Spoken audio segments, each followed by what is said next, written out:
Welcome back to Community Conversations. I'm your host, Steve Mantis, and my guest today is the Mayor of Atikokan, Dennis Brown. Welcome back, Dennis. Thanks, Steve. So, Dennis, we've been talking about a number of the challenges that Atikokan has faced over the years. You've been involved in politics since 1980, I believe, so you're one of the senior statesmen in Northwest Ontario here. I've been fortunate. I owe a lot to the people of Atikokan have given me the opportunity to serve on municipal council. I've been fortunate enough to be a mayor for this is my 18th year. 18 Yeah, years. it's been very enjoyable. I've met a lot of good people. I've attended a lot of meetings, talked to the prime ministers, talked to the premiers, MPPs and MPs, and a lot of good citizens from all over Northwest Ontario, and especially here in Thunder Bay, Atikokan, Fort Frances. It's just great. It's remarkable, the things that we have going for us here in Northwestern Ontario, and I'm just glad to be a little bit part of it. Well, I share that as well. I think we have a wonderful Yep. place here that we're living. But as I mentioned earlier, many of the towns in Northwestern Ontario have been single industry towns or mainly one industry. And many of them have seen that industry disappear or diminish, if not disappear entirely. What kind of advice can you give, as one of our senior statesmen in Northwestern Ontario, what advice can you give folks in other communities? How do you weather these challenges, and how do you keep up your spirit when everything is disappearing and the jobs are going, and hope for there actually is a future? What are some of your words of wisdom? Well, a couple of things. First of all, we have to cooperate and work with other levels of government. We can't do it by ourselves. We need partners. We need to work with other municipalities. We belong to the NOMO organization here in Northwest Ontario, which does a real good job of promoting Northwestern Ontario and some of the challenges we have.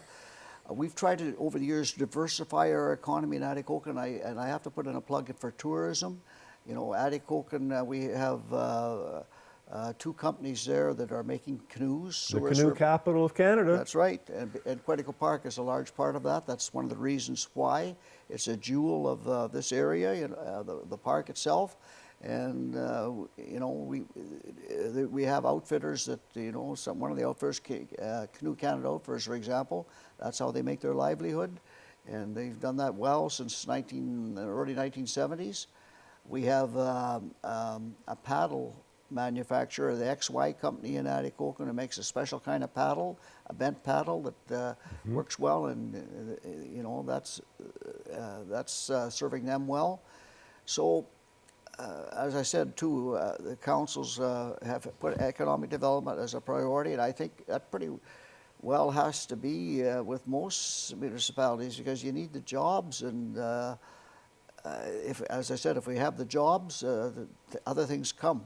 And we have the social programs, we keep our infrastructure up, we can have this recreation facilities and so on. We have to, it's a kind of a mixture of the whole thing, and it's a challenge, but by working with others and working with the local community, local citizens have ideas, you listen to them, and somehow you move forward. Mm-hmm. And when you talk about cooperation in NOMA, the Yep. Northwestern Ontario Municipal Association, but sometimes you're in competition with other communities for a little industry. Resolute could build their sawmill in any number of communities, but they chose Atikokan. How does that play out for you? Well, I think it's the big picture. Forestry, for example, we have to do things through NOMA to protect forestry, to see that the forest companies do well, whether it be Weyerhaeuser up in Dryden or Resolute down in Atikokan. Naturally, we're from Atikokan, so we're going to do everything we can to make sure that Resolute does well. It's a thriving company, and it's going to be there for many years. So there are issues that come up in forestry, though, as we know, like we get from time to time, you hear about suggestions that more land should be set aside for the woodland caribou. Well, if you start taking land away, that's eventually going to have an effect on the jobs that for the people that need the wood to run the mills. And we have to remember here in northwestern Ontario, I believe Resolute already 18% of their fiber baskets already been set aside for parks and protected area. So before we set aside any more land for protected areas or for animals, species at risk, and so on, we have to really have factual information, because we need the jobs for the citizens of northwestern Ontario. So that's where NOMA comes in. They look at the big picture. They help out in issues in forestry. Energy is another issue. The costs of doing business is always a challenge in Ontario. And anything we can do to reduce the costs of energy, and we're very pleased. For example, just in the last day or so, we heard that read that the provincial government's going ahead with that special consideration of the energy grant for the northern tier. I haven't heard about it. Tell me a little bit more. Well, the way I understand it, if a company uses X amount of energy, they get a reduction in the energy cost. I think it's around 20 to 25%, and that's huge for the companies. I know Resolute gets that, and they're very pleased with it. I think we have to keep working to see if more of the middle range companies maybe can take advantage of that. Anything we can do to reduce the costs in northwestern Ontario is great for the economy of our towns.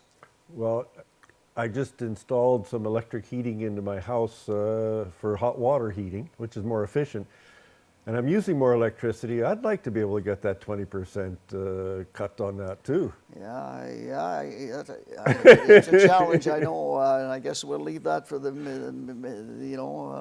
Ministry of Energy to work out something. Indeed. So there's many issues and conflicting priorities. We're just about out of time. I want to thank you so much, Dennis, for coming on and sharing some of your experiences over the years. I want to remind our viewers that we always look for your feedback, your suggestions. The easiest way to reach us is on Facebook. If you go on Facebook and put in Community Conversations, you come to our site. We'll be posting this interview with Dennis on there in the next week or two, along with the other episodes we've had, so you can watch it at any time. We'd love to have your feedback, your thoughts. What are the challenges you see here in northwestern Ontario? What's your opinion? Also, I want to mention that coming up, April 28th is the National Day of Mourning for workers killed and injured on the job. If you're in Thunder Bay, there'll be a ceremony at Lakehead Labour Centre on the 28th, 5:30 p.m. I encourage you to come out and show your support. Thank you so much, and hope to see you again next week.